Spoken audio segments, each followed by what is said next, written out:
Christmas Eve in Cascade Valley is meant to feel enchanted. The vineyard hills shimmer amber beneath the fading winter sun, and the breeze carries hints of burning oak and evergreen. I was navigating up Route 47 that evening, watching daylight dissolve behind the ridgeline, and I recall thinking perhaps this year would be different. Perhaps this time I would finally sense that I belonged.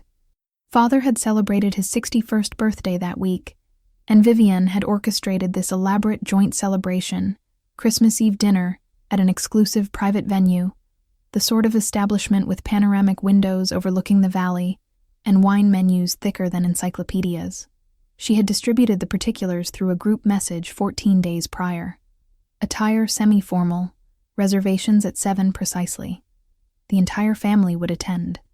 I had devoted the afternoon to wrapping Father's present, a vintage navigational compass from an antiques dealer in Ridgewood, the variety that once belonged to a Second World War aviator. I imagined he would value the heritage. I ensured the edges were immaculate, the ribbon fastened precisely, because that was my perpetual approach. I appeared. I endeavored. I rendered everything flawless. What were you occupied with the instant you recognized your family perceived you differently than you perceived them? For me, I was steering into that restaurant lot at 6:58, examining my appearance in the rearview glass one final occasion, confirming everything was precisely arranged, confirming I would not humiliate him. The establishment was stunning inside, gentle illumination, an enormous Christmas tree dominating the foyer. The hostess guided me through the principal dining area where other families were already celebrating, then along a corridor toward a secluded room at the rear. I could detect voices before I even reached the threshold. Laughter, wine being dispensed. When I crossed inside, everyone had already arrived. Father stood at the table's head wearing a navy blazer, appearing every measure the accomplished builder. Vivienne beside him in an ivory dress, her hair arranged elegantly. Preston and his girlfriend attired like country club patrons, and Aunt Marguerite wearing excessive perfume, and that expression she perpetually displayed when she possessed knowledge you lacked. "Greetings, everyone," I announced. "Merry Christmas." Father offered me a brief acknowledgement. Vivienne glimpsed at me and redirected her gaze. Preston elevated his wine glass marginally. Aunt Marguerite declared, "Oh, sailor, you arrived," as though she had been wagering on whether I would materialize whatsoever. I positioned Father's gift on the auxiliary table alongside the others and removed my coat. That moment I observed. I have perpetually excelled with particulars. 8 years as a pararescue specialist cultivates that ability. You acquire the capacity to evaluate circumstances within seconds, enumerate the individuals, identify the departures, recognize what appears incongruent. The table was exquisite. Pristine tablecloth, elevated candles, crystal wine vessels, porcelain plates with gilded edges. I commenced tallying instinctively. 1, 2, 3, 4, 5, 6 place arrangements. Subsequently, I enumerated the individuals: Father, Vivienne, Preston, his girlfriend, and Marguerite. Myself. 6 individuals, 6 place arrangements. Except the arrangements were not uniformly distributed. They clustered together at the distant end. At the end nearest where I positioned myself, there existed nothing, merely vacant table, merely blank white fabric. A void existed where my arrangement should have resided. I remained there clutching my handbag, examining that barren space, and I sensed something frigid establish itself within my chest. Perhaps they neglected it. Perhaps someone would recognize and remedy it. But nobody uttered anything. Instead, everyone commenced advancing toward the table as though this were entirely ordinary. Father withdrew Vivienne's chair. Preston seated himself alongside his girlfriend. Aunt Marguerite settled in and extended toward the wine. I maintained my position, still grasping my handbag, still attempting to comprehend what was transpiring. Nobody regarded me. Nobody acknowledged that I was positioned there with nowhere to sit. Eventually, Father caught my attention, and he smiled.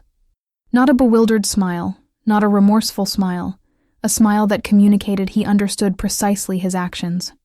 He motioned at the table, at the 6 occupied seats, and then he pronounced it sufficiently loud for everyone to perceive. "Oops, Appears we miscalculated. Seating is exclusively for family. The words descended like a strike. Then Aunt Marguerite laughed. Preston smirked and examined his napkin. Vivienne refrained from laughing, yet I detected that subtle elevation at the corner of her mouth. Satisfaction. I remained there in the center of that magnificent room, and something within me became extraordinarily still. I have existed in circumstances where my survival depended upon maintaining composure. I have rendered decisions while individuals screamed and hemorrhaged surrounding me. The initial principle they instruct you in pararescue is this: refrain from emotional reaction. Evaluate the circumstance. Determine your decision. Implement your strategy. Therefore, I refrained from weeping. I refrained from shouting. I refrained from imploring for clarification. I merely regarded Father, this man I had devoted 32 years attempting to satisfy, this man whose mortgage I had co-guaranteed utilizing my veteran entitlements, this man who was intended to be my father. And I stated very quietly, apparently I am not family. Nobody stirred. Nobody spoke. Nobody expressed regret. Father merely continued smiling, that diminutive, satisfied smile. I retrieved my coat, rotated, and departed. I traversed the principal dining area where other families were celebrating together. I passed the hostess who extended holiday greetings.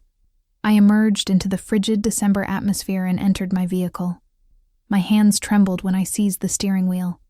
Not from sorrow, not from astonishment, from lucidity. I remained there with the motor operating and the heating system expelling cold air. Through my rearview glass, I could perceive the restaurant illuminating behind me. I could observe the windows of that secluded room, silhouettes circulating around the table, Father at the head, presiding. My family. Except I was no longer family. He had rendered that abundantly apparent. I withdrew my phone.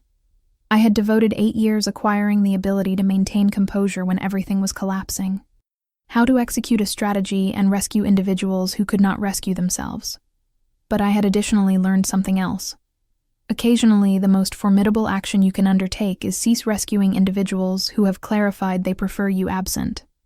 I initiated 3 telephone communications. The initial one was to Celeste Harrington at USAA. She responded on the second ring, despite it being Christmas Eve. I maintained my voice steady and businesslike and communicated precisely what I required. The second communication was to Bennett Calloway, the restaurant's general manager. I had researched his name on their website weeks previously. He was a former Marine Corps veteran. I sensed he would comprehend. The third communication was to Rosalind Ashby, my attorney. She did not respond, so I deposited a voicemail, concise and unambiguous.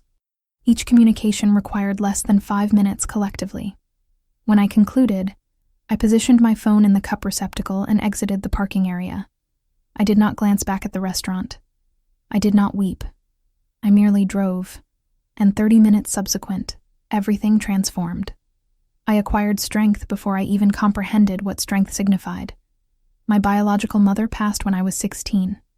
Ovarian malignancy. It consumed her 11 months from identification to memorial. I observed her diminish in that hospital bed at home. And Father did not manage it adequately. He immersed himself in labor, remained at construction locations until 9 or 10 nightly, returned home bearing the scent of sawdust and exhaustion. Therefore, I managed everything else. I administered Mother's medications. I learned to replace her intravenous bags.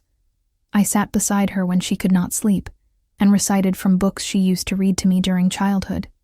Following her passing, it was merely Father and me in that silent house.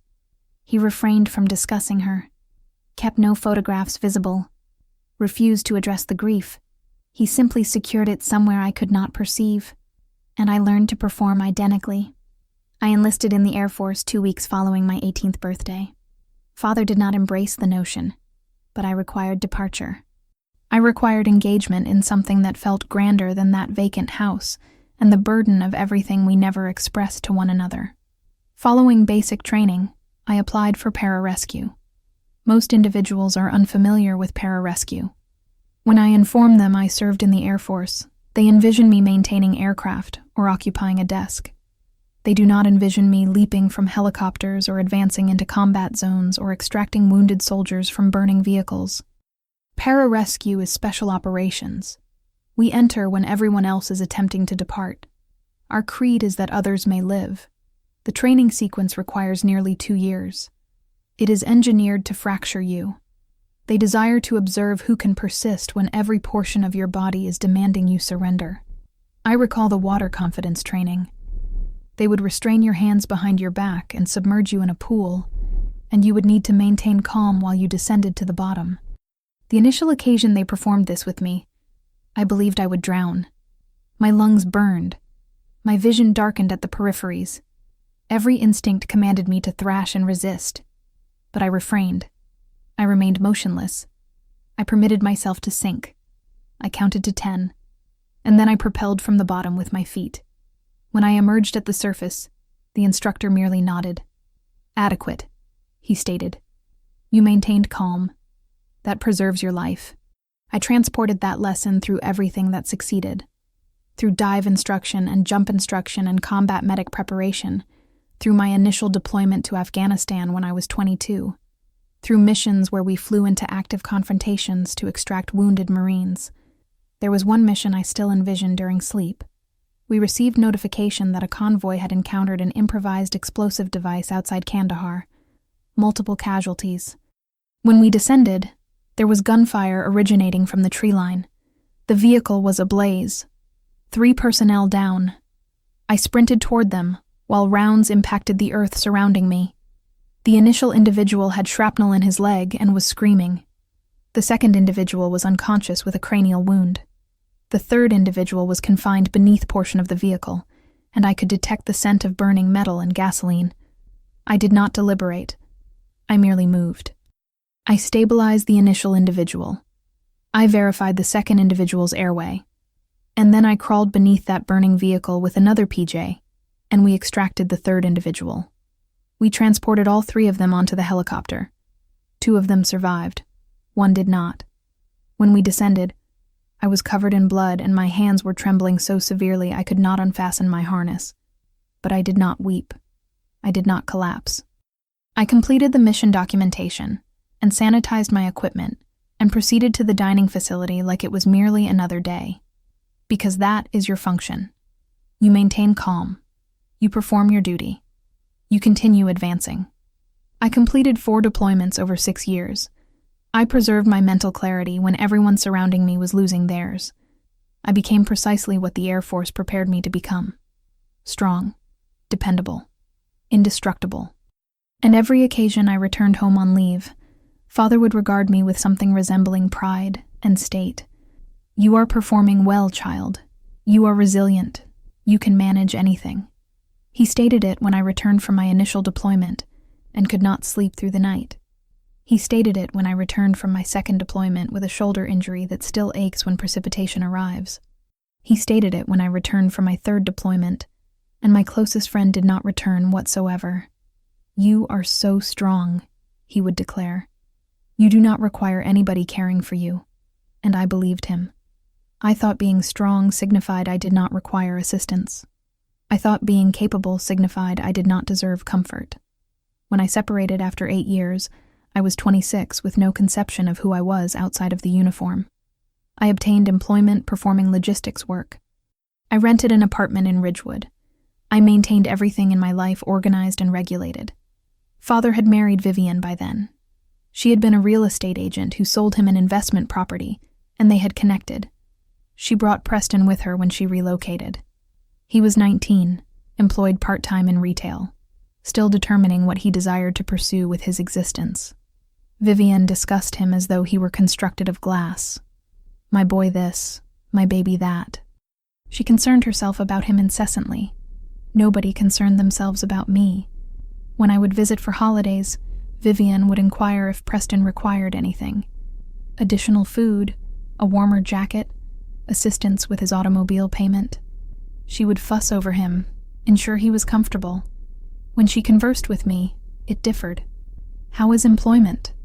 You appear exhausted. You should genuinely consider establishing yourself." And Father would state, "She is fine. She can care for herself.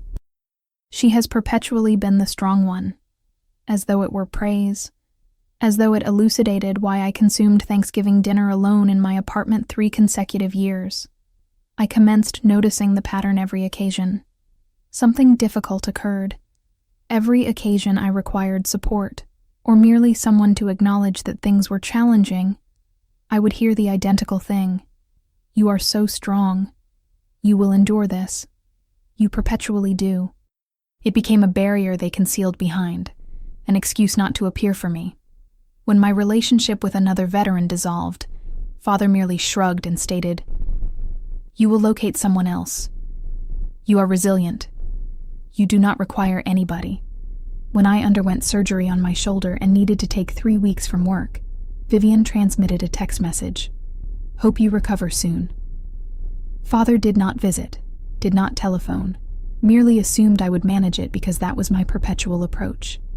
When I informed them I was struggling with nightmares and contemplating consulting a therapist, Vivian stated, "Oh, honey, you merely need to remain occupied." And Father stated, "You have endured worse. You will shake it off." The message was unambiguous. My strength signified I did not deserve their care. My capability signified I did not require their love. Therefore, I ceased requesting it. I ceased informing them when things were difficult. I ceased expecting them to appear. And then, 2 years previously, Father required something from me. He desired to purchase a larger residence, something in a superior neighborhood with a view of the vineyards, but he lacked sufficient savings for a down payment, and his credit was not exceptional, following some business complications during the recession. That was when Vivian suggested utilizing my veteran benefits. VA loans do not necessitate a down payment, and if I co-signed, if I attached my name to the mortgage as a guarantor, they could obtain the residence they desired. Father telephoned me on a Sunday afternoon. He did not inquire how I was performing. He proceeded directly to the purpose. "I require a favor," he stated. Then he elucidated the circumstance. He rendered it sounding simple, effortless, merely a signature on some documentation, merely me assisting my family. I should have declined. I should have posed questions. I should have safeguarded myself the manner I had been trained to safeguard others. But I did not, because somewhere profound within, I was still that 16-year-old girl situated beside her dying mother's bedside, endeavoring so diligently to be adequate, strong enough, worthy enough. Therefore, I stated yes. I signed the documentation. I attached my name to a mortgage for a residence I would never inhabit. I utilized the benefits I had earned by risking my life in combat zones to purchase my father and his new family their dream home. And Father embraced me when the transaction closed. He actually embraced me, which he almost never performed. And he stated, "I am proud of you, child. You genuinely came through." For approximately 5 minutes, I felt like I mattered. Then the moment elapsed. They relocated into the new residence. Vivian decorated it precisely how she desired. Preston obtained the largest guest room, and I received a text message every several months inquiring when I intended to visit, as though I were some distant relative instead of the individual who had rendered it all possible. I was strong. I was capable. I was useful when they required something, but I was not family. I merely did not recognize it yet. Not genuinely. Not until I stood in that restaurant and enumerated those seats and heard Father pronounce those words. Seating is exclusively for families. That was when I finally comprehended. My strength had not protected me. It had granted them permission to harm me. And sitting in my vehicle that Christmas Eve, hands still trembling, phone warm in my palm following those 3 careful telephone communications, I recognized something else. I had devoted my entire adult existence rescuing people.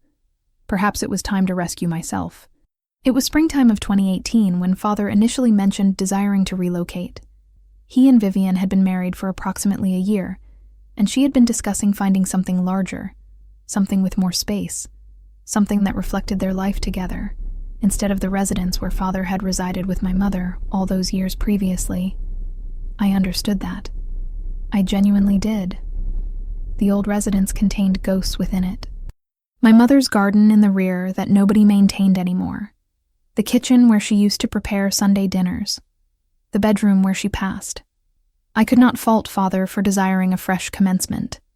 But residences in the Pacific Northwest are not inexpensive, particularly not in Cascade Valley where Vivian desired to be, near the wineries, excellent schools for when Preston determined what he wanted to pursue.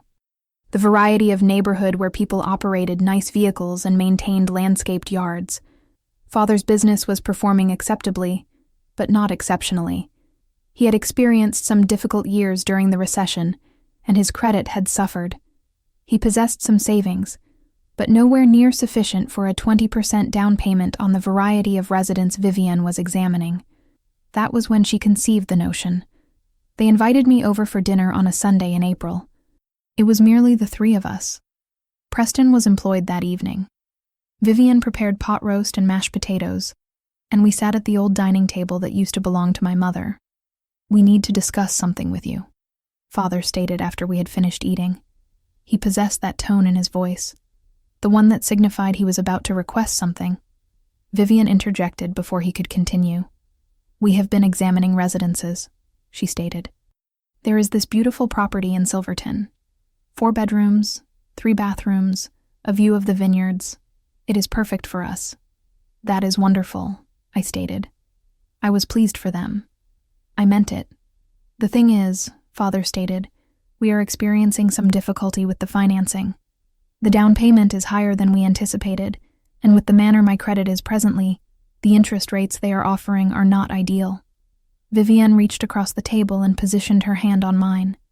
"That is where you come in, honey. You possess those veteran benefits, the VA loan program.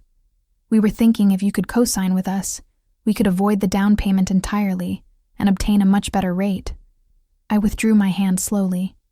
"You desire me to co-sign on your mortgage?" "Just on documentation," Vivian stated quickly. "You would not be required to pay anything. We would manage all the monthly payments. We merely require your name on the loan to qualify for the VA benefits." Father leaned forward. "It would genuinely help us out, child. And it is not as though it cost you anything, merely a signature." I should have declined right then. I should have elucidated that attaching my name to a mortgage was not merely a signature. It was a legal commitment. It was my credit on the line. It was my benefit being utilized for someone else's dream. But I regarded Father sitting there in the residence where my mother passed, and I contemplated how difficult the preceding years had been for him. And I contemplated how perhaps this was my opportunity to be the daughter he could be proud of. Not merely the strong one, not merely the one who could manage things, but the one who came through when it mattered. Therefore, I stated, "Okay." The process required approximately 2 months. I was required to provide all my military records, proof of service, and discharge documentation. I was required to sit through meetings with the loan officer at the bank, a woman named Celeste Harrington, who worked for USAA. She was thorough and professional, and she elucidated everything to me very carefully. "You understand that as a co-signer, you are equally responsible for this loan," she stated. "If the primary borrowers default, the lender can pursue you for the full amount." "I understand," I stated. "And you are utilizing your VA loan benefit, which means you will not be able to utilize it again for your own residence purchase until this loan is paid off or refinanced without your name on it." "I know," I stated. She regarded me for an extended moment. "This is a significant commitment, Sailor. Ensure you trust these people." "He is my father," I stated, as though that elucidated everything. "The residence they selected was beautiful. I will grant them that."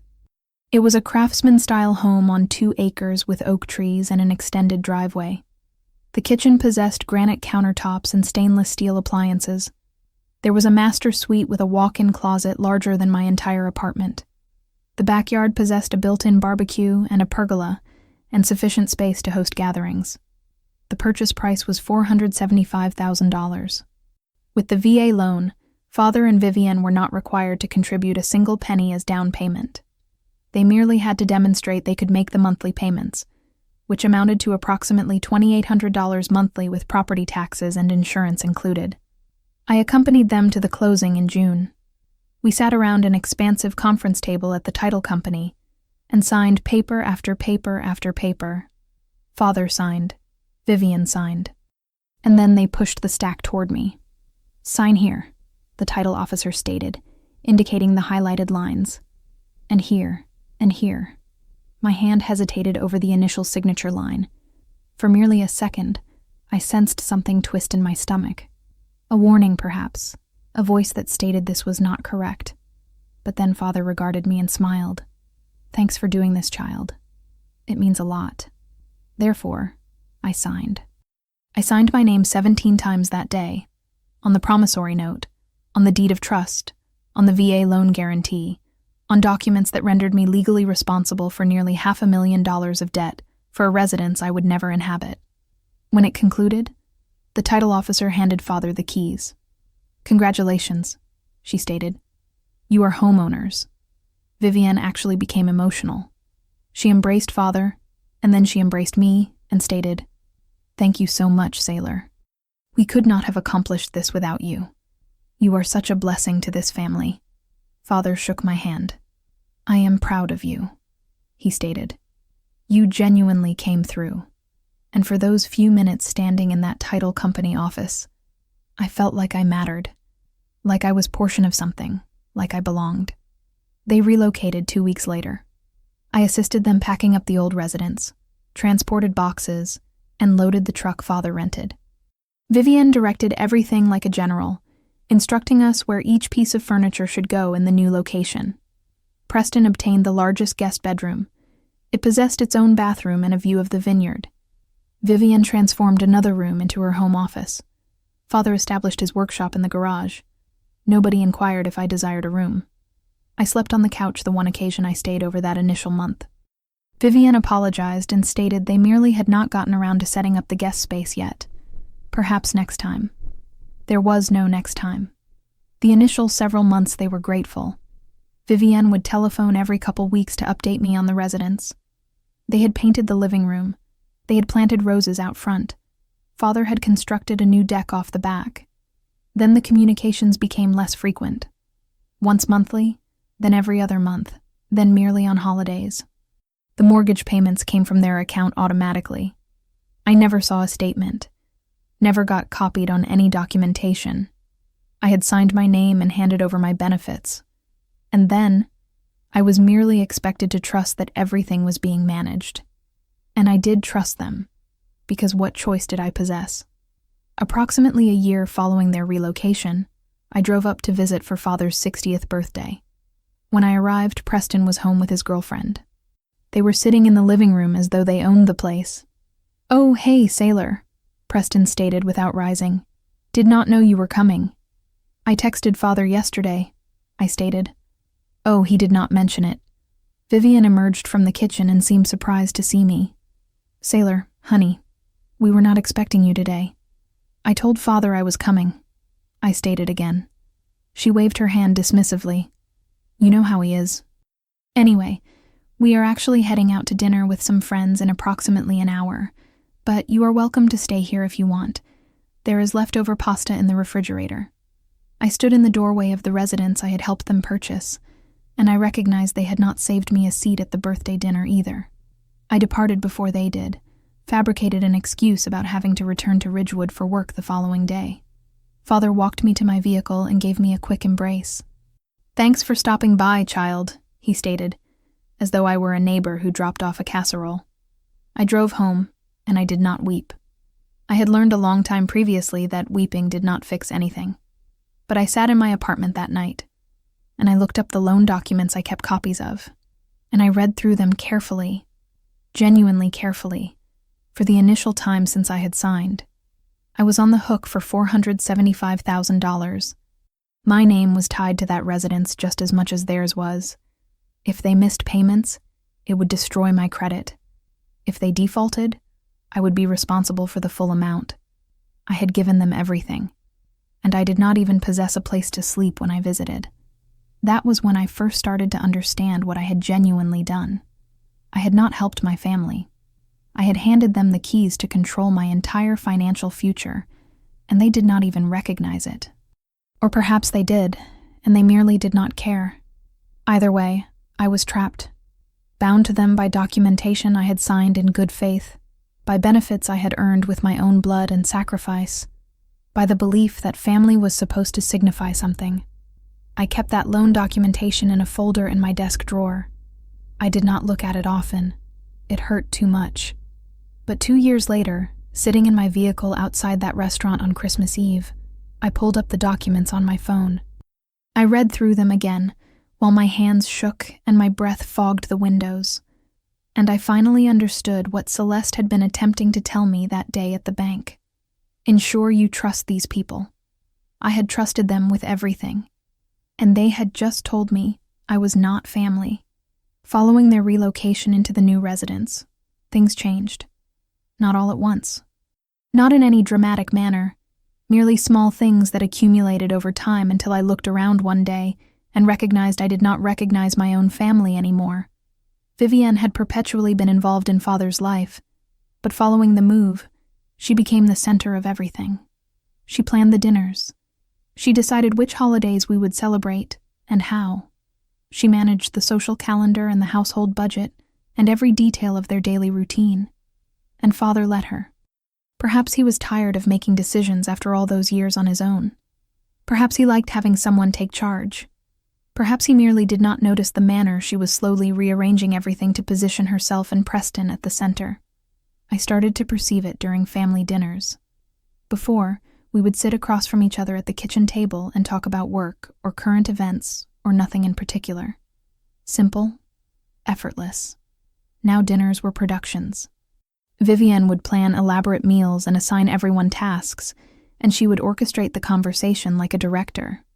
Preston, tell everyone about your new job, she would state. And Preston would talk about his sales position at some tech startup, and Vivienne would beam at him like he had just won a Nobel Prize. Father would nod along and state things like, "That is great, son. You are genuinely making something of yourself." Son. He called Preston son. When the conversation turned to me, it differed. Vivienne would pose polite questions about my logistics job, but her eyes would already be moving past me to the next topic. Father would inquire if I was still doing that, and I would state yes, and he would nod, and that would be the end of it. Nobody inquired if I was happy. Nobody inquired what I was working toward.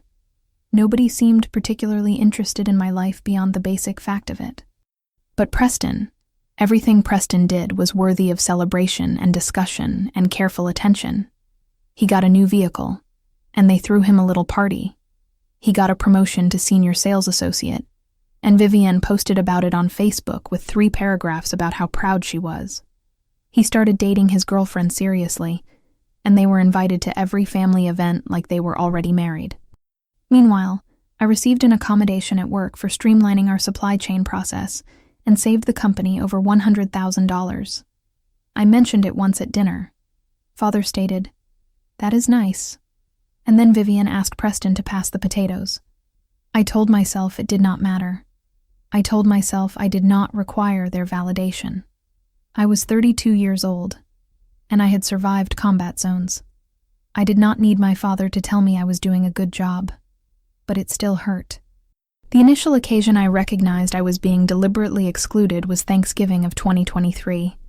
Vivienne sent out a group text message in early November asking everyone to save the date.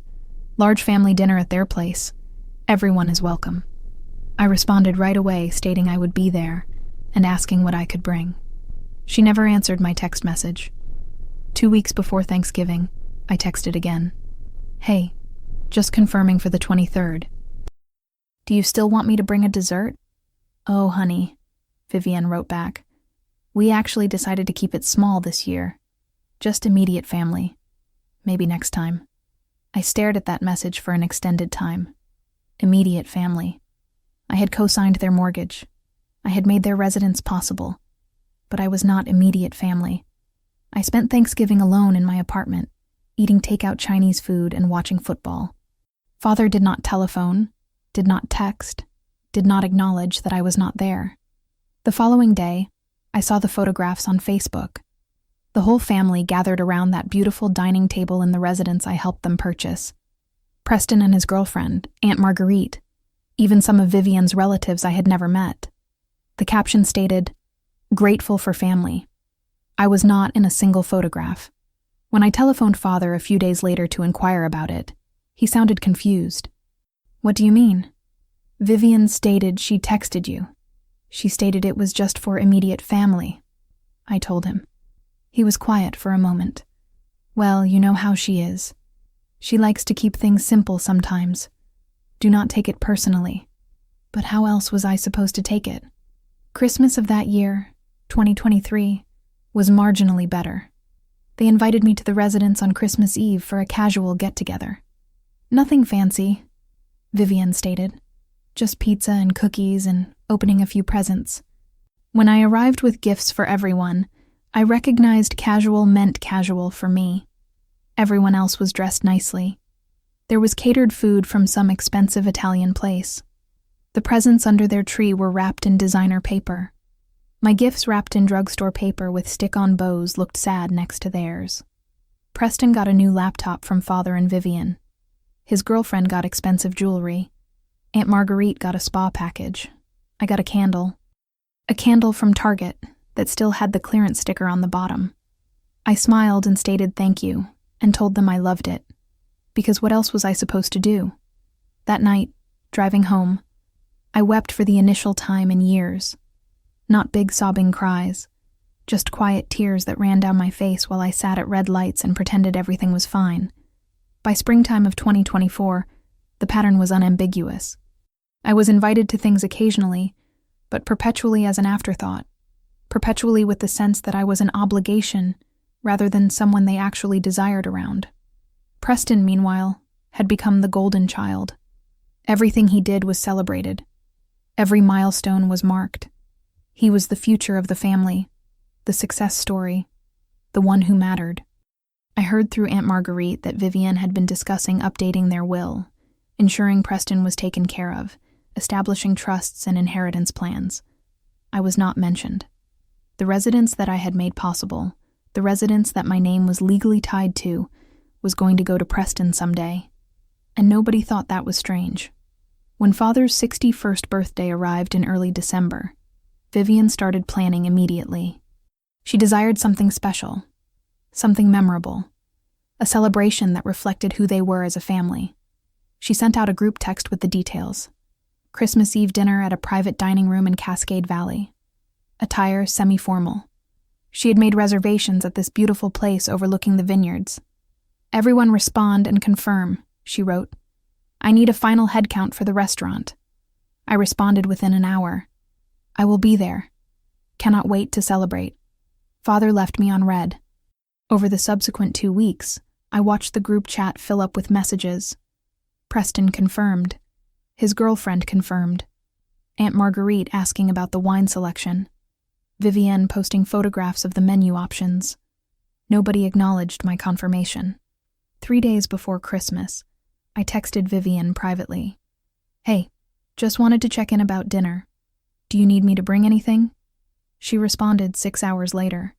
"No, we are all set. See you there." Something felt off. I could not put my finger on it exactly, just a feeling in my gut that something was not correct. I telephoned Father that night. He sounded distracted when he answered. "Hey, I just wanted to ensure everything was good for Christmas Eve," I stated. "Yep, all set. Vivian has got it managed." I hesitated. "Father, is everything okay with us?" "What are you talking about?" "I do not know. I just feel like I have been sort of out of the loop lately." He sighed. "You are fine, sailor. You are perpetually reading into things. Vivian has been busy planning this dinner, and you know how she gets when she is stressed. Just appear, and everything will be fine." "Okay," I stated quietly. "I have got to go, child. Got an early morning tomorrow." He hung up before I could state anything else. I sat there holding my phone, and I felt it again. That twist in my stomach. That voice stating something was wrong. But I pushed it down. I told myself I was being paranoid. I told myself that Father would never deliberately hurt me, that whatever was happening, there had to be an explanation. "That is my father," I whispered to the empty apartment. "He would not do this." Christmas Eve arrived cold and clear. I spent the afternoon getting ready. I picked out my black dress carefully. I did my makeup. I wrapped Father's gift with extra care. I told myself everything would be fine. This was a family celebration, a chance to come together, a chance to feel like I belonged again. I drove up to Cascade Valley, watching the sunset and thinking about how beautiful everything looked, how perfect the evening was going to be. I had no idea I was driving toward the worst moment of my life. I had no idea that in a few hours I would be standing in that private dining room counting chairs and recognizing there was no place for me. I had no idea that Father had already decided I was not family anymore. But somewhere deep down, underneath all my hope and denial, I think portion of me knew. That is why my hands were trembling when I pulled into the parking lot. That is why I checked my reflection 3 times before walking inside. That is why I had wrapped that gift so carefully and chosen my words so precisely and tried so hard to be perfect, because I was still trying to earn a place at a table I had already been removed from. I merely did not know it yet. So there I was, sitting in my vehicle in that parking lot with the motor running, and my hands trembling, and something cold and clear settling into my chest. I have been trained for crisis situations. That is what pararescue does. They teach you to override your emotions and think tactically. Evaluate the situation, identify your resources, execute your strategy. And sitting there in the dark with the restaurant glowing behind me and Christmas music playing faintly from somewhere nearby, my training activated. I was not angry, not in the hot, messy manner that makes you do stupid things. I was calm, focused, clear-headed in a manner I had not been in years. Father had made his choice. He had stood up in front of the whole family and told me I was not one of them. He had utilized my benefits to purchase a residence and then literally removed my seat from the table. Fine. If I was not family, then I did not owe them family loyalty anymore. I pulled out my phone. It was 7:23 in the evening on Christmas Eve. Most businesses were closed. Most people were home with their families. But I knew exactly who would answer. I scrolled through my contacts and found Celeste Harrington. She was the VA loan specialist at USAA, who had handled the documentation when I co-signed for Father's residence. We had stayed in contact over the years. She had helped me with my own banking and insurance, and I knew from our conversations that she worked odd hours, and she understood military people. I pressed call. She answered on the second ring. "Sailor, is everything okay?" Her voice was professional but concerned. It was Christmas Eve, and I was calling her personal cell. "Hi, Celeste. I am sorry to bother you on a holiday, but I need to talk to you about the VA loan I co-signed back in 2018. There was a pause. "The Holston property. Yes. What is going on?" I took a breath. "I need to know what my options are for removing myself from the loan, or adjusting the authorization." Another pause. Longer this time. "Are you somewhere safe? Do you need immediate assistance?" "I am fine," I stated. "I am just sitting in my vehicle, but something happened tonight, and I need to understand my legal position." "Okay." She shifted into professional mode. "Talk me through what you are thinking." "The loan is in my name as a guarantor using my VA benefits," I stated. "That means I have certain rights regarding the account." "Correct. You are listed as a co-borrower with full access to the loan account. You can view statements, you can make payments, and you can request changes to authorized users or payment methods. What about credit cards? If I am an authorized user on their accounts, can I remove myself?" "Absolutely. If you are listed as an authorized user, you can contact the credit card company and have yourself removed at any time. No permission needed from the primary cardholder. And if I am the one who authorized certain charges, I can revoke that authorization." Celeste was quiet for a moment. "Sailor, what exactly are we talking about here?" I stared at the restaurant in my rearview glass. I could see the warm glow of the private dining room on the second floor. I could picture them all sitting around that table, laughing, drinking wine, celebrating without me. "I am talking about protecting myself," I stated quietly. "I am talking about stopping the protection of people who just made it very clear they do not consider me family." I heard her exhale. "If you are listed as an authorized payer, or if you have guaranteed certain services, yes, you can revoke that authorization. It is your legal right. But sailor, whatever you are planning, ensure it is what you genuinely desire. These kinds of actions have consequences. I know, I stated. That is why I am calling you first, to ensure I do this correctly. Do what correctly? Remove my financial support from people who just removed me from their family. Celeste was quiet for an extended moment. Then she stated, "Okay, let us talk about your options." We spent the subsequent 8 minutes going through everything. She elucidated that as a co-borrower, I could not simply remove myself from the mortgage without refinancing, but I could request audits. I could flag concerns about payment capability. I could make it much harder for them to refinance without my cooperation. More importantly, she elucidated what I could do immediately. Any accounts where I was listed as an authorized user or guarantor, I could remove myself. Any services I had set up on my credit cards for their benefit, I could cancel. This will not damage your credit, she stated. You are merely protecting your own financial interests, but it will impact their immediate access to certain funds and services. That is what I desire, I stated. She sighed. Merry Christmas, sailor. I hope whatever happened tonight you find some peace. Thank you, Celeste.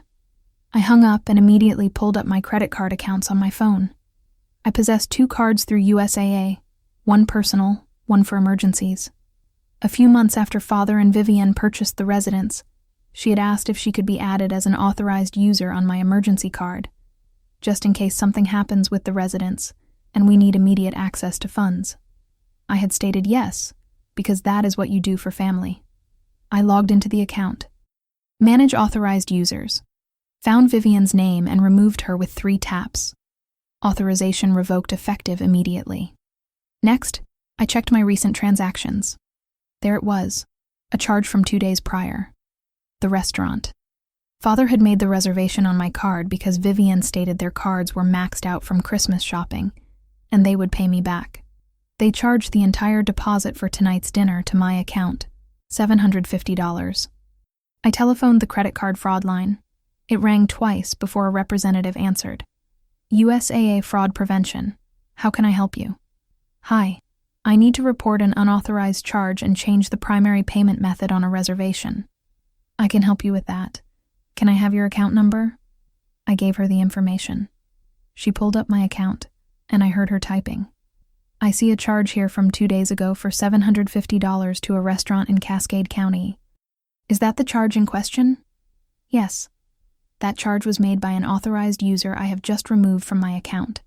I need to dispute it, and I need to contact the restaurant to let them know the payment method on file is no longer valid. I can process the dispute, the representative stated, but you will need to contact the restaurant directly about changing payment information. Can you give me the contact number? She read it off, and I wrote it down on a receipt I found in my cup holder. Thank you, I stated.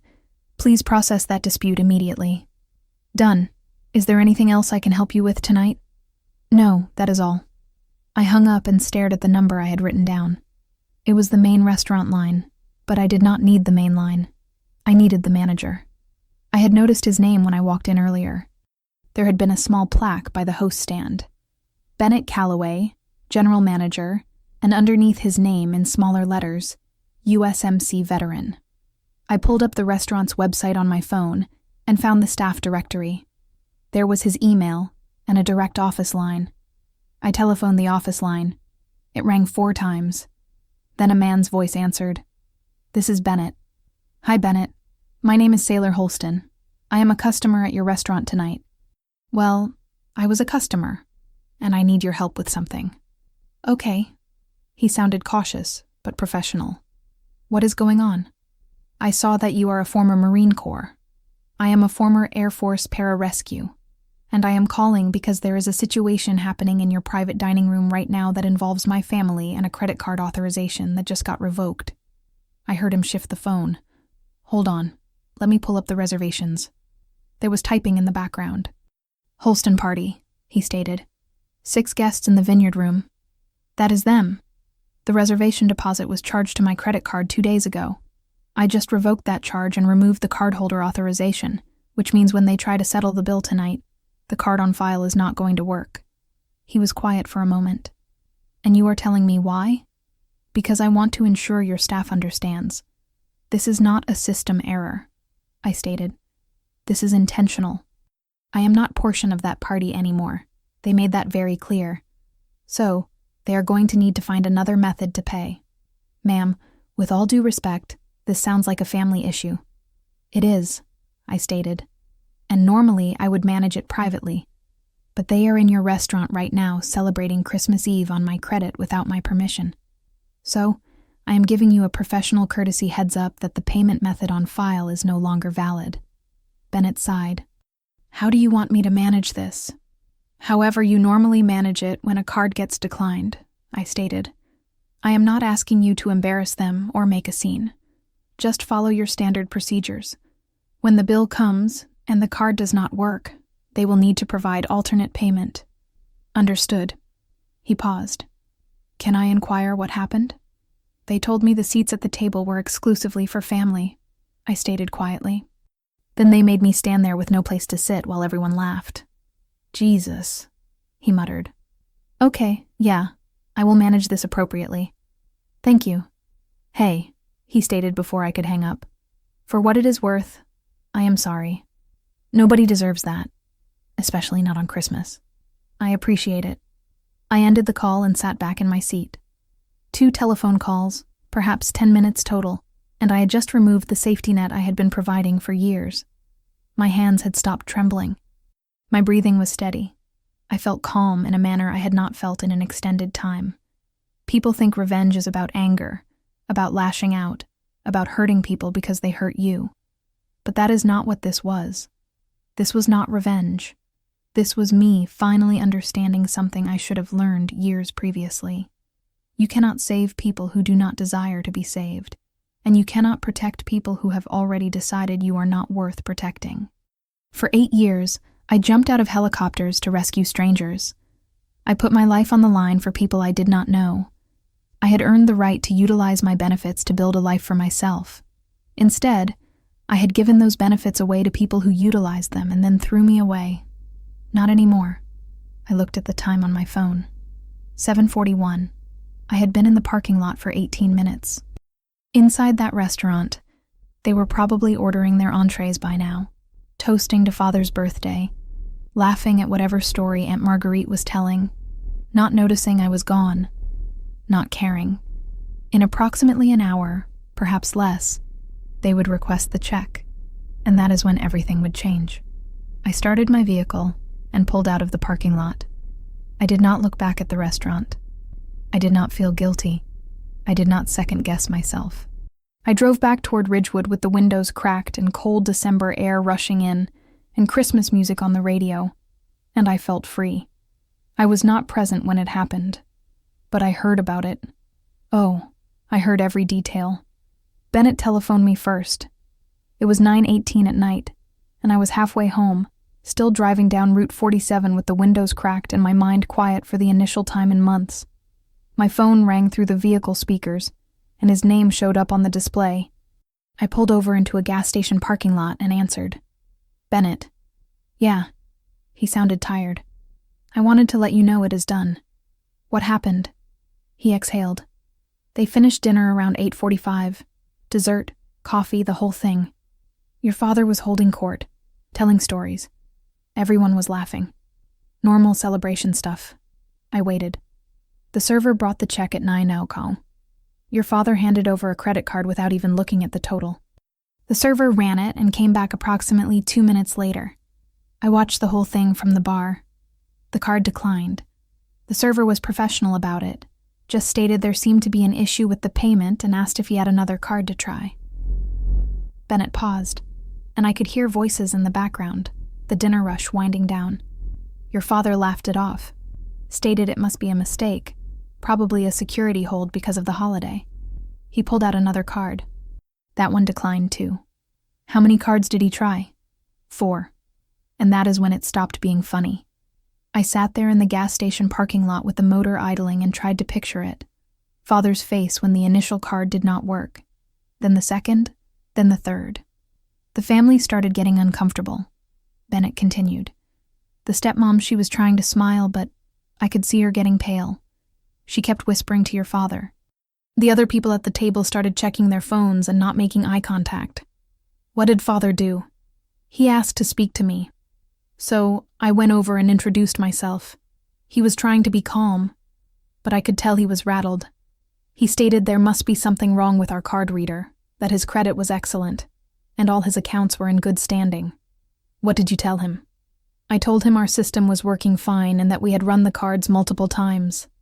I stated sometimes banks flag large purchases on holidays as potential fraud and suggested he telephone his credit card company to authorize the charges.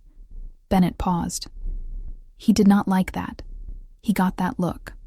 You know that look guys get when they are used to being in charge and suddenly they are not. Yeah, I stated quietly.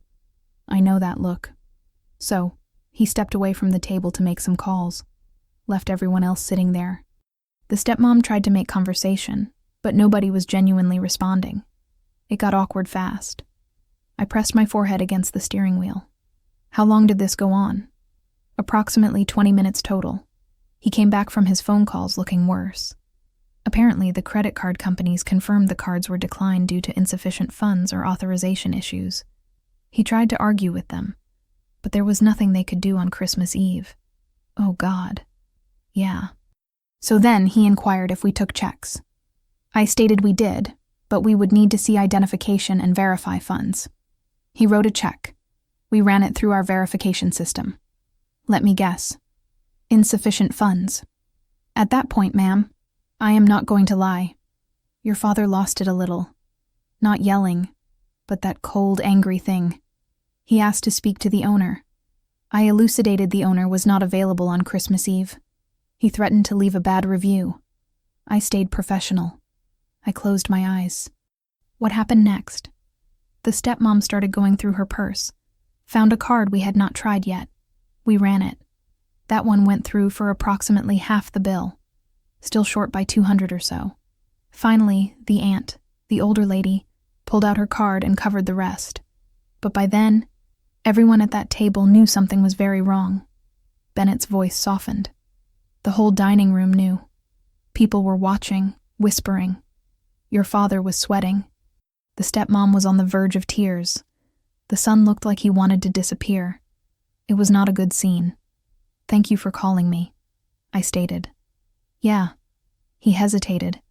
Look, I do not know the full story, and it is not my business.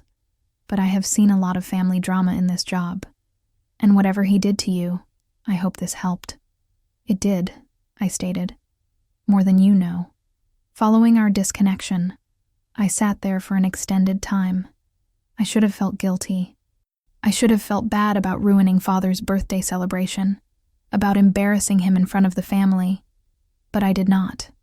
All I felt was tired and relieved, and something else I could not quite name.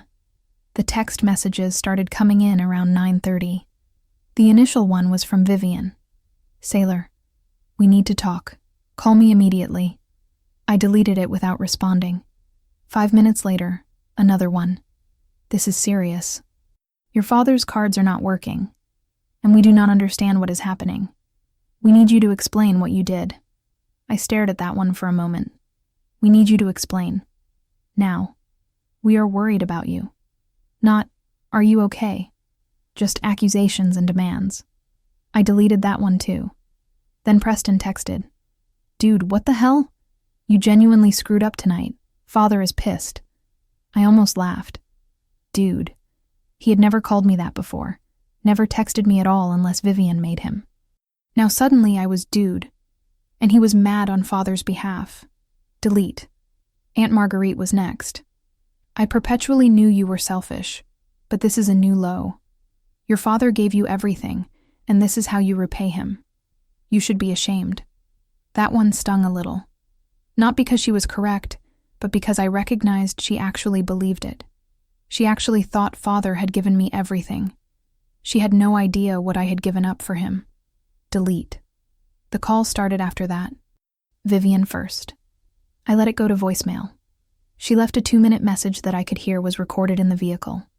Her voice was high and stressed, and I could hear Father in the background saying something I could not make out. Sailor, I do not know what you think you are accomplishing, but you have humiliated your father on his birthday in front of his entire family. His credit cards are not working. The bank is saying something about authorization changes, and you are the only one with access to those accounts. You need to fix this right now. Call me back immediately. I did not. Father telephoned 3 times in a row. I watched his name flash on my screen and I felt nothing. No guilt, no fear, no desperate need to answer and fix things and make it all okay. Just nothing. On the 3rd call, he left a voicemail. His voice was tight, controlled, but I could hear the anger underneath. Sailor, I do not know what you did tonight, but you need to undo it. I have got the credit card companies telling me that authorized users have been removed and payment methods have been changed. That is you. You are the only one who could have done that. I do not know why you left dinner early, and frankly, I do not care. But you do not get to sabotage me because your feelings are hurt. Call me back and fix this tonight. I saved that voicemail. I do not know why. Perhaps because I wanted proof. Perhaps because someday I would need to remember exactly how he sounded when his control slipped, and he recognized I was not going to save him anymore. By Tensai, my phone had 17 missed calls and 23 text messages. I turned it off. I stopped at a drive-thru and got a burger and fries, sat in the parking lot, and ate slowly while Christmas music played through the restaurant's outdoor speakers. The food was mediocre, and the parking lot was mostly empty, and it was one of the most peaceful meals I had had in years. When I got home to my apartment in Ridgewood, it was almost 11 now.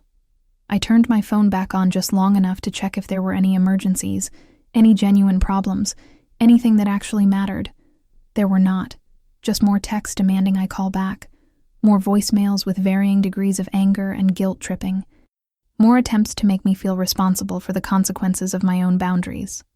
I took a shower, put on comfortable clothes, made a cup of tea, sat on my couch in the dark with just the Christmas tree lights I had put up in the corner.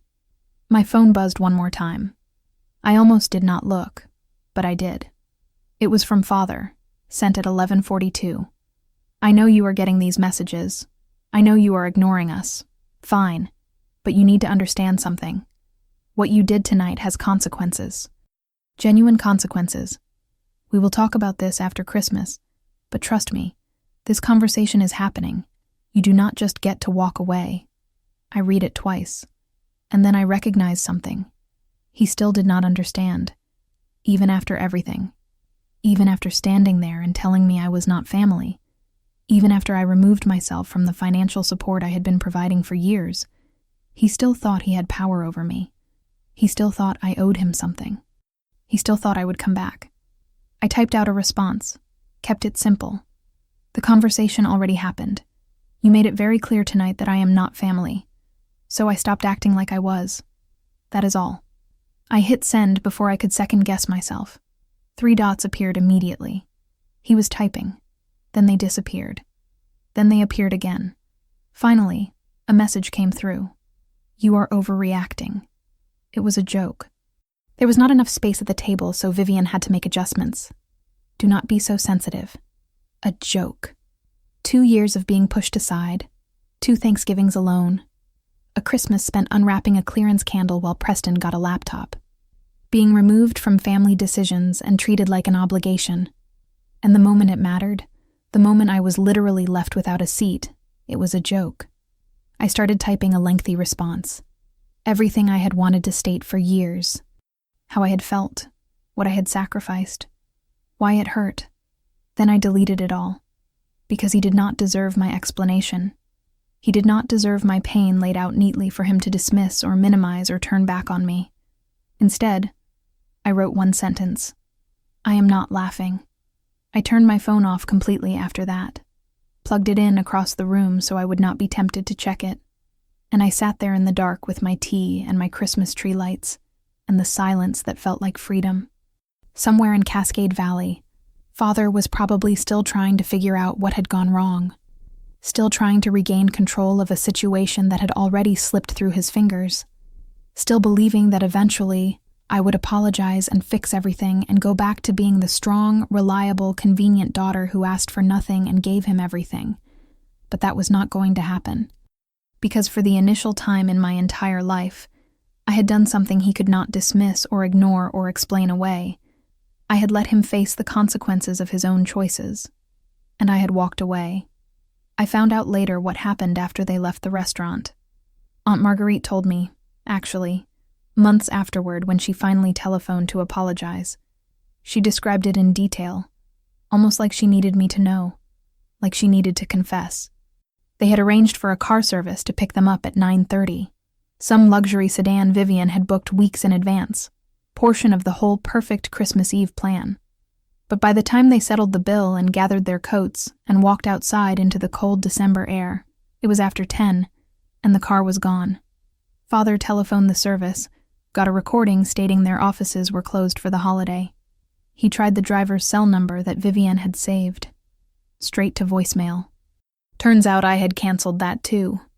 I had forgotten I had even set it up. Vivienne had asked me 6 months earlier if she could book services through my concierge premium membership account, because it got better rates. I had stated yes, because that is what I perpetually did. I had telephoned them from the parking lot and removed the authorization while Father was still reading the menu. So there they stood, 6 people in semi-formal clothing outside a restaurant in Cascade County on Christmas Eve with no ride home. Aunt Marguerite stated Vivian started weeping. Not big dramatic sobs, just quiet tears running down her face while she scrolled through her phone trying to find an Uber or Lyft. But it was Christmas Eve in wine country. Every driver was booked or off duty or charging surge prices that made Father's jaw clench. Preston offered to telephone a regular taxi. Father snapped at him that taxis do not just wait around in Cascade Valley on Christmas Eve. They stood there for almost 20 minutes arguing about what to do. Finally, Aunt Marguerite stated she would drive them.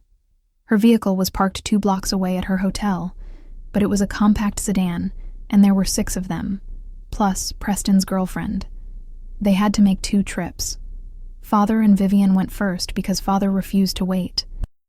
Aunt Marguerite stated the drive to their residence was silent, except for Vivian sniffling and Father staring out the window with his jaw clenched so tight she could see the muscles jumping. When they got to the residence, the one I had helped them purchase, Father got out without saying thank you. Vivian whispered something apologetic and scurried after him. Aunt Marguerite drove back to get Preston and his girlfriend and the leftover wine bottles they had purchased as gifts. That trip was awkward, too. Preston kept texting on his phone, and his girlfriend kept inquiring if everything was okay, and Aunt Marguerite just wanted to get home to her hotel and pretend the whole night had not happened. She told me all this months later with shame in her voice. "I did not know," she stated. "I did not know what they had done to you. I just thought you had left early because you were not feeling well." While they were making those uncomfortable drives through the dark, I was sitting in a 24-hour diner off Highway 80 in Ridgewood. I stopped there on impulse around midnight. Not because I was hungry, just because I did not want to go home yet.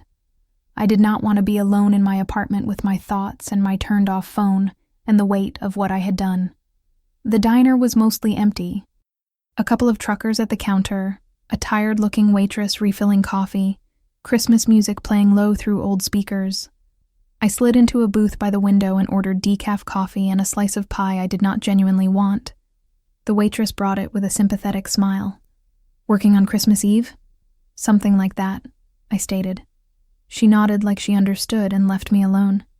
I sat there with my coffee and my pie, and I watched the parking lot through the window. Vehicles coming and going, people stopping for gas or bathrooms or late-night food on their way somewhere else. Normal people doing normal things. And I recognized I felt calm. Genuinely calm. The variety of calm I used to feel after a mission, when everything had gone according to plan, and everyone made it home safe. I was not celebrating. I was not gloating. I was not imagining Father's face when the cards declined, or Vivienne weeping in the vehicle or any of it. I was just sitting in a diner eating mediocre pie, and feeling okay. My phone was still off in my purse. I knew when I turned it back on, there would be more messages, more anger, more demands that I explain myself, and fix what I had broken, and apologize for having boundaries. But that was a problem for tomorrow. Tonight, I was just a woman sitting alone in a diner on Christmas Eve. And for the initial time in years, I did not feel small about it. I thought about all the Christmases I had tried so hard, all the gifts carefully chosen and perfectly wrapped, all the times I had driven up to Cascade Valley hoping this would be the year they saw me, genuinely saw me. All the times I had sat at their table feeling like I was taking up space I had not earned. And now, here I was, in a booth at a truck stop diner with nobody expecting anything from me, and nowhere I was supposed to be. It should have felt lonely, but it did not. The waitress came by to refill my coffee. "You doing okay, hun?" "Yeah," I stated. "I think I am." She smiled. "That is good. Merry Christmas." "Merry Christmas." I left her a $20 tip on a $7 check and drove home. My apartment was dark and quiet when I arrived. I had left the Christmas tree lights on, and they were still twinkling in the corner. I had decorated the tree by myself a few weeks earlier. Nothing fancy. Just lights and a few ornaments I had collected over the years. Nobody had come to see it. Nobody had commented on it. It was just for me. I made another cup of tea and sat on my couch in the dark, and I thought about the contrast. Them riding home in Aunt Marguerite's cramped vehicle with the tension so thick you could cut it. Father angry. Vivian weeping. Preston texting frantically. All of them probably blaming me. Me sitting alone with my tea and my Christmas lights and my thoughts. One of those scenarios should have been better than the other, but I could not figure out which one. I had spent so many years believing that being alone meant I had failed somehow. That if I was spending holidays by myself, it meant I was not good enough or lovable enough or family enough. But sitting there that night, I started to wonder if perhaps I had had it backward. Perhaps being alone was better than being with people who made you feel alone anyway. Perhaps quiet was better than the variety of noise that drowned out your own voice. Perhaps peace was better than proximity. I fell asleep on the couch sometime around 2 or in the morning with the Christmas lights still on and my phone still off and no idea what tomorrow would bring. But for the initial time in a very extended time, I was not afraid of it. I woke up on Christmas morning to sunlight streaming through my windows and the sound of my neighbors upstairs making breakfast. My neck hurt from sleeping on the couch, and my teacup was still sitting on the coffee table, and my phone was still plugged in across the room where I had left it. I got up slowly, stretched, made coffee, stood at my kitchen window looking out at the parking lot where a few kids were riding new bikes and testing out new scooters. Normal Christmas morning stuff. I thought about turning on my phone. Then I decided not to yet. Instead, I made myself breakfast. Scrambled eggs and toast. Nothing special. I ate it slowly at my little kitchen table, and I thought about how different this Christmas was from all the ones before.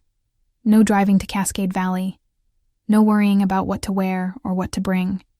No sitting at someone else's table waiting to be acknowledged. Just me in my apartment with my eggs and my coffee and my Christmas tree lights. It was the smallest Christmas I had ever had, and somehow it was the initial one where I did not feel small. I turned my phone back on that afternoon, Christmas Day, around 3 was. There were 68 text messages, 42 missed calls, 11 voicemails. I did not read them all, just scanned enough to get the general temperature. Angry, confused, demanding, and then, as the hours passed and I did not respond, increasingly desperate. The last message was from Vivian, sent at 2:14 that afternoon. "Sailor, please. We need to talk about this. Your father is very upset, and we do not understand why you are doing this. Whatever we did to hurt you, I am sorry, but you cannot just cut us off like this. We are family." I stared at that word. Family. Funny how it only mattered when they needed something. I did not respond to any of it. Instead, I telephoned Rosalind Ashby. She was the attorney I had utilized a few years back when I purchased my vehicle and needed help with the documentation. She had given me her card and told me to reach out if I ever needed legal advice. I had kept it in my wallet. I telephoned her office line, not expecting anyone to answer on Christmas Day, but she picked up on the 3rd ring. Rosalind Ashby. "Hi, Rosalind. This is Sailor Holston. We worked together a few years ago on a vehicle purchase." "Sailor, yes, I remember. What can I do for you?" I need to talk to you about a VA loan I co-signed and some family issues that have come up. I know it is Christmas and I can wait until after the holiday if you need me to." She was quiet for a moment. "Are you safe? Is this an emergency?" "I am safe. It is not an emergency exactly. But I think I need legal representation going forward." "Okay. Can you give me the short version?" I told her. The mortgage, the co-signing, the Christmas Eve humiliation, the authorization removals, the calls and texts demanding I fix everything. She listened without interrupting. When I finished, she stated, "First things first, do not respond to any communication from your father or stepmother directly. Everything goes through me from now on. Understood?" "Understood." "Second, you did nothing illegal. Removing yourself as an authorized user is your right. Revoking payment authorizations on your own accounts is your right. They can be angry about it, but they cannot compel you to maintain financial support." That is what I thought, but I wanted to be certain. "Third, we need to talk about that mortgage. You are still on the loan as a co-borrower, which means you are still liable if they default. That is the genuine issue here. Can I get my name removed?" "Not easily. They would have to refinance without you, which means they would need to qualify on their own. Or they would need to sell the residence and pay off the loan. Or you would need to prove some variety of fraud or coercion in the original signing, which would be hard after 6 years. I felt my stomach sink. So, I am stuck. You are tied to them financially, yes, but that does not mean you are stuck in other manners. You can set boundaries. You can refuse to provide additional support. You can protect your other assets and income. And if they try to pressure you or harass you, we can get legal orders to stop that. I desire to protect myself," I stated. "However, we need to do that." "Good. I am going to send you a retainer agreement. Once you sign it, I become your attorney of record. All communication about this matter goes through me. Your family can contact me if they desire, but they do not get to contact you anymore, unless you explicitly consent. Thank you. Sailor." She paused. "I do not know your whole story, and you do not have to tell me everything right now. But based on what you have stated, you are doing the correct thing. Setting boundaries is not cruel. It is self-preservation." I had not recognized how much I needed to hear that until she stated it. The retainer agreement came through that evening. I signed it electronically and sent it back. By the following morning, I had an email from Rosalind with a template response I could send to anyone who contacted me. It was simple and professional. "All matters regarding my financial relationship with Garrett and Vivian Holston are being handled by my attorney, Rosalind Ashby. Please direct all communication to her office." I copied and pasted it into a text message and sent it to Father, Vivian, Preston, and Aunt Marguerite. Then I blocked their numbers. Not out of anger, not out of spite, just because I needed space and silence and the ability to think without my phone buzzing every 15 minutes with guilt trips and accusations. The subsequent several days were quiet, suspiciously quiet. I went back to work the day after Christmas. My coworkers inquired how my holiday was, and I stated it was fine, and they did not press. I focused on inventory reports and shipping schedules and all the normal, boring details of my job that suddenly felt like a relief. Then on December 28th, Rosalind telephoned. "Your father tried to refinance the mortgage," she stated without preamble. "He was denied." "Why?" "A couple of reasons. 1, his credit took a hit after those declined cards on Christmas Eve. Late payments, over-limit notices, that variety of things shows up fast. 2, without you as a co-borrower, he does not qualify for the same loan terms.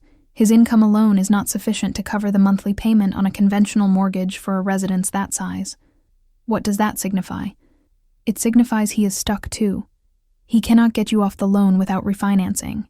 He cannot refinance without you or without significantly more income. And he cannot sell the residence without your signature because you are on the deed." I closed my eyes. "So, we are both trapped. In a sense. But here's the thing. He needs you more than you need him. You are not living in that residence. You are not depending on it for shelter. The mortgage is being paid from their accounts, not yours. As long as they keep making payments, this does not hurt you. And if they stop making payments, then the lender comes after both of you, and your credit gets destroyed along with theirs. But given that your father just tried to refinance, I am guessing he is very motivated to keep making those payments. She was correct. The payments kept coming, automatically withdrawn from father's account on the 1st of every month, like clockwork. But other things started to happen. Vivienne's real estate license lapsed. I heard about it through Aunt Marguerite before I blocked her. Apparently, Vivienne had some continuing education requirements she had missed, and some fees she had not paid. Small things that added up.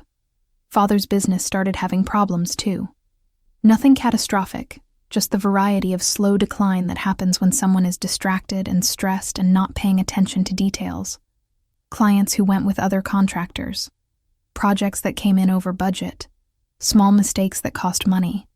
I heard about it in pieces through people we both knew, through Facebook posts I saw before I unfollowed everyone, through the grapevine in manners I could not quite block even when I tried. And I felt nothing about it. No satisfaction, no guilt.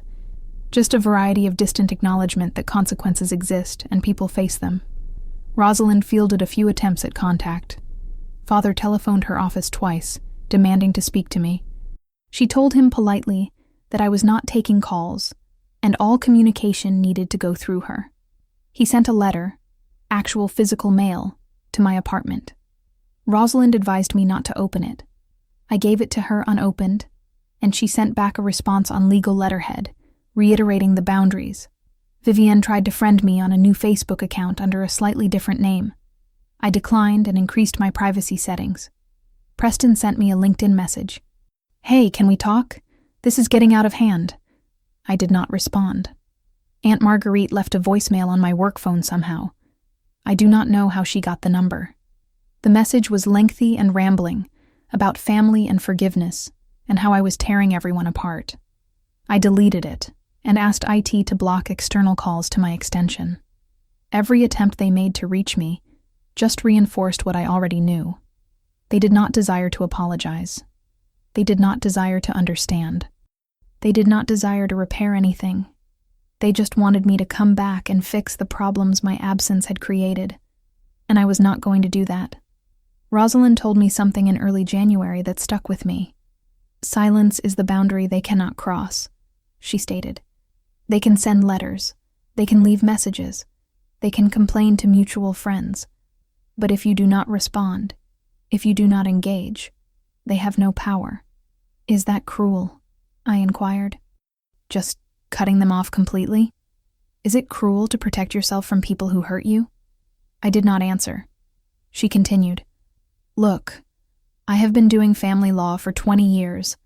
I have seen every variety of dysfunction you can imagine, and I have learned that the people who scream the loudest about family loyalty are usually the ones who violate it the most. They desire you back because you were useful, not because they love you." "How do you know the difference?" "Because if they loved you, they would have noticed you were gone before their credit card stopped working." That hit harder than I expected. I sat with that for an extended time after we hung up. All those years I had spent trying to prove I was worth loving, worth keeping, worth a seat at the table. And they had only noticed I was valuable when I stopped giving them access to my value. That is not love. That is not family. That is just utilization. And I was done being utilized. By mid-January, the calls and messages had mostly stopped. Either they had given up, or Rosalind had scared them off, or they just moved on to their next crisis. I did not know which, and I did not inquire. I went to work. I came home. I went to the gym. I read books. I watched shows. I lived my small, quiet life. And slowly, I started to recognize something. The silence I had been so afraid of, the aloneness I had been trying to avoid my whole life, was not actually that bad. It was actually somewhat peaceful. Nobody demanding anything. Nobody making me feel small. Nobody utilizing my strength as an excuse to ignore my needs. Just me making my own choices, setting my own boundaries, living my own life. For the initial time in 32 years, I was not trying to earn love from people who had already decided I was not worth it. I was just being, and that was sufficient. But even with all that peace, Even with all that clarity, there were still nights I lay awake wondering if I had gone too far. It happened approximately 3 weeks following Christmas. I was lying in bed staring at the ceiling, and my mind kept going back to that restaurant, to Father's face when I stated I was not family, to the calls I had made from the parking lot, to the choice I had made to pull the rug out from under him on his birthday. Had I been cruel? Had I overreacted? Had I ruined Christmas for everyone because my feelings were hurt? The doubts crept in like water under a door, slow at first, then overwhelming. I got up and made tea I did not drink, sat on my couch in the dark, turned these questions over and over in my mind. Perhaps I should have just left quietly and dealt with it later. Perhaps I should have confronted him privately instead of pulling the financial support right then and there. Perhaps I should have given him a chance to explain or apologize. Perhaps I was the one in the wrong. I picked up my phone. It was 2:01 in the morning, but I almost telephoned Rosalind anyway. Almost asked her if what I had done was legally okay but morally questionable. Almost asked her if protecting yourself counted as revenge. But I did not call. Instead, I sat there with my phone in my hand, and I made myself remember. Not the sanitized version. Not the version where I was overreacting, or being too sensitive, or reading too much into things. The genuine version. I closed my eyes and put myself back in that private dining room. I saw the table again. The white cloth, the candles, the 6-place settings arranged carefully at one end. I saw myself walking in, smiling, trying to belong. I saw myself counting the chairs and recognizing there was not one for me. I felt it again. That moment of confusion. That split second where I thought, perhaps it was a mistake. Perhaps someone would notice. Perhaps someone would fix it. And then Father's voice, clear as anything. Seating is exclusively for families. Not stated in private. Not whispered as an explanation. Stated out loud for everyone to hear. And the laughter. Aunt Marguerite's sharp cackle. Preston's smirk. Vivian's satisfied smile. I remembered standing there with my purse on my shoulder and my carefully wrapped gift in my hands, and nowhere to sit. I remembered the feeling of being erased, of being told I did not belong in the family I had sacrificed for, and I recognized something sitting there in my dark apartment at 2:09 in the morning. I did not ruin Christmas. They did. I did not make that seating arrangement. I did not choose to humiliate someone in front of their entire family. I did not decide that someone who had co-signed a mortgage and given up their VA benefits was not worth a chair. I did not do any of that. All I did was stop protecting them from the consequences of their own choices. Because here is what I had been doing for years without recognizing it. Every time Father made a decision that hurt me, I absorbed it. Every time Vivian excluded me, I made excuses for her. Every time Preston got preferential treatment, I told myself it was fine. I took the hit. I swallowed the pain. I kept appearing and trying and hoping that eventually they would see me. And what did that get me? It got me removed from Thanksgiving dinner. It got me a clearance candle for Christmas. It got me standing alone at a table with no seat while everyone laughed. My protection did not make them treat me better. It just made it easier for them to treat me worse. So when I pulled that protection, when I stopped absorbing the damage, they finally had to face what they had done, and they did not like it. Not because they felt bad about hurting me, but because it was inconvenient for them. That is not my fault. That is not my cruelty. That is just cause and effect. I got up from the couch and went to my desk, pulled out the folder where I kept all the documentation from the residence purchase, the VA loan documents, the mortgage agreement, the authorization forms I had signed. I looked through them again. Genuinely looked. My signature was on 17 different pages. 17 times I had put my name on the line for people who could not even save me a seat at dinner, and nowhere in any of these documents did it state I owed them unconditional financial support, regardless of how they treated me. Nowhere did it state that co-signing a mortgage meant accepting emotional abuse. Nowhere did it state that being strong meant I was not allowed to have boundaries. I had been operating under rules that did not exist. Rules they had made up. Rules that only applied to me. You are so strong. You can manage anything. You do not require anybody. Those were not compliments. They were excuses. Excuses not to appear for me, not to protect me, not to love me the manner I had been loving them. And I had believed those excuses for so long. I had forgotten I had a choice. But I did have a choice. I perpetually had a choice. I chose to sign those documents because I believed family signified something. I chose to keep appearing because I believed eventually I would be seen. I chose to absorb the hurt because I believed that is what strong people do. And then on Christmas Eve, I chose something different. I chose to stop. Not because I desired revenge. Not because I desired to hurt them. But because staying in that pattern was killing something inside me. My dignity. My self-worth. My belief that I deserved better. And choosing to protect those things. Choosing to set a boundary. Choosing to state enough. That is not cruelty. That is survival. I put the documentation back in the folder and closed it. The doubts were still there. Quieter now, but present. Perhaps they would perpetually be there. Perhaps I would perpetually wonder if I could have managed it differently. But wondering is not the same as regret. I went back to bed, and this time I fell asleep. When I woke up the following morning, the sun was streaming through my windows, and I felt lighter somehow. Like I had put down something heavy I had been carrying for years, without recognizing it. The doubt would come back sometimes. I knew that. There would be moments when I would question myself, when I would wonder if I was the villain in someone else's version of this story. But I also knew this. I stood in that restaurant and counted those chairs and heard those words and felt that humiliation. And nobody who was not there, nobody who did not know what that felt like, got to tell me how I should have responded. Not Father, not Vivian, not Aunt Marguerite or Preston or anyone else who thought I should have just smiled and taken it, and kept being the convenient daughter who asked for nothing and gave them everything. I did not owe them that. I did not owe anyone that. And if choosing to protect myself meant their Christmas got ruined, well, perhaps they should have thought about that before they decided I was not worth a seat at their table. I made coffee and sat at my kitchen table and looked out the window on a January morning. Somewhere in Cascade Valley, Father was probably still angry, still trying to figure out how to fix his finances without my help, still telling himself I was the one who had overreacted. Let him think that. I knew the truth, and the truth was simple. I did not ruin Christmas.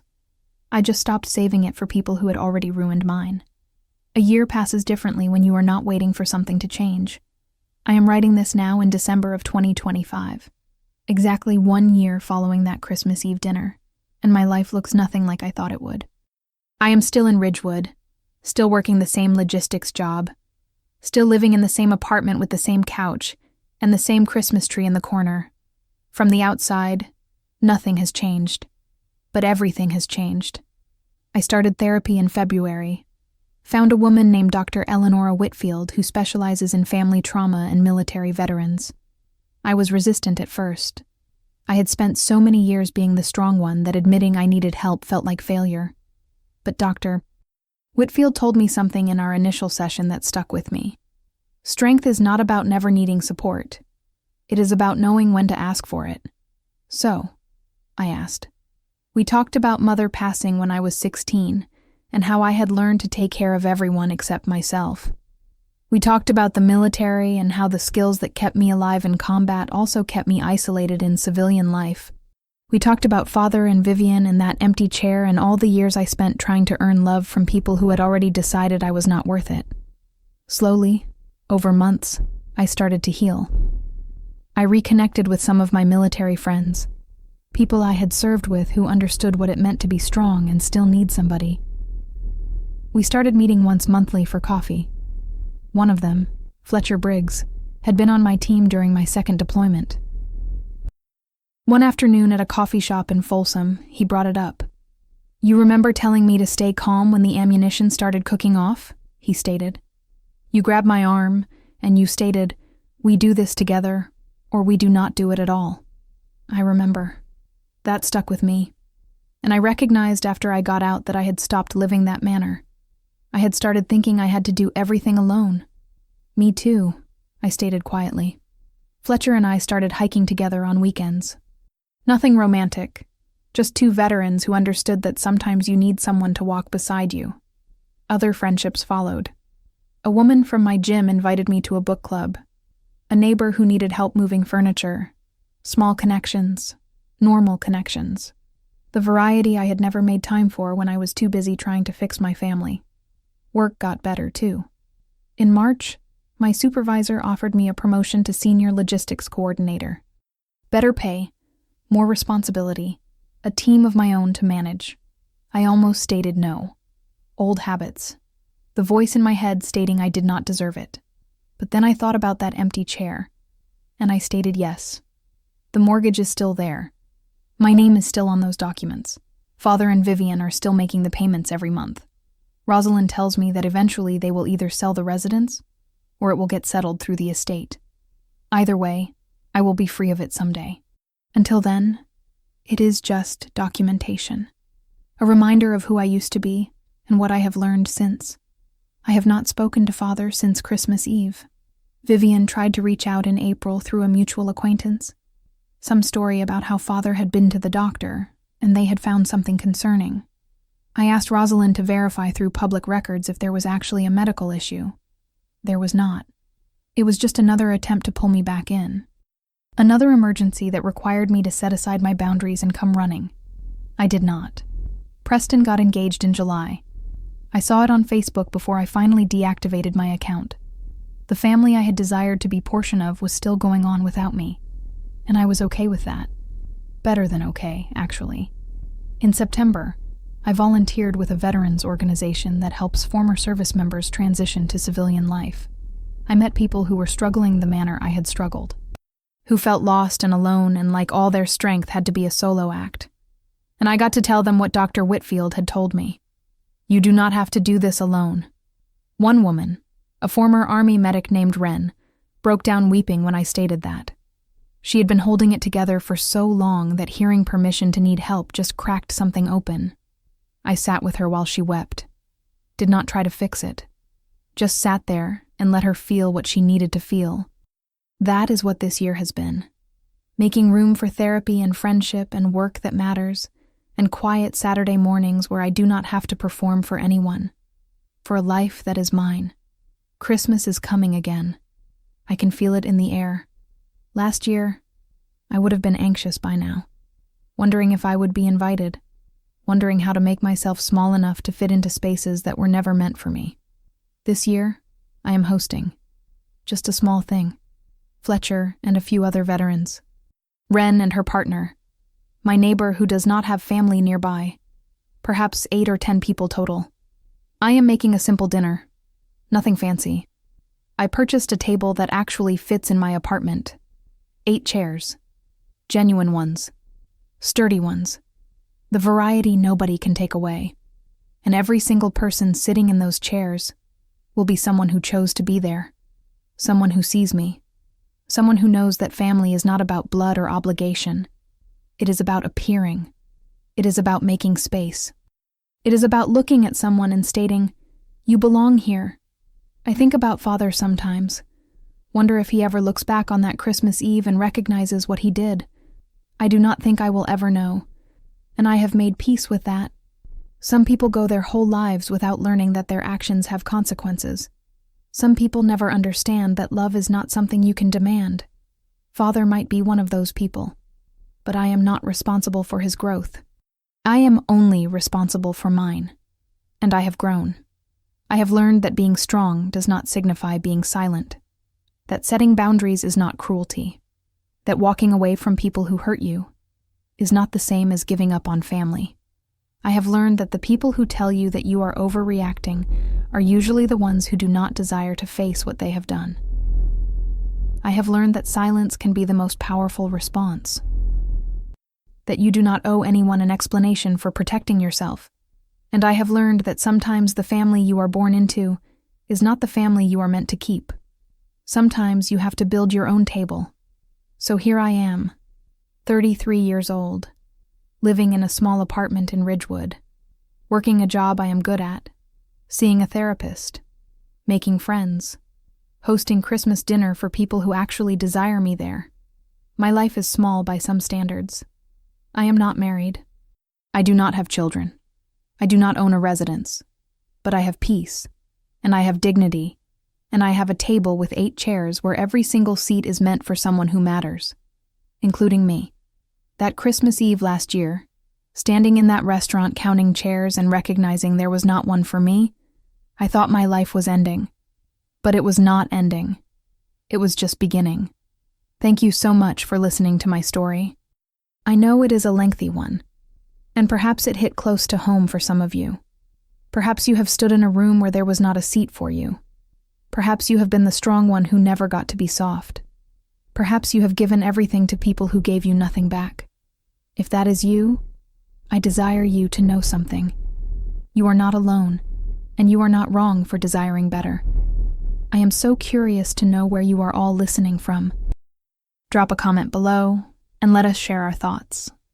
If this story resonated with you, please subscribe to Revenge Stories Lab. Like this video, and hit that notification bell so more people can hear stories like this. Because sometimes the most important thing we can do is tell the truth about what happened to us. Not for revenge, not to hurt anyone, but to remind each other that we deserve better and that it is never too late to build your own table.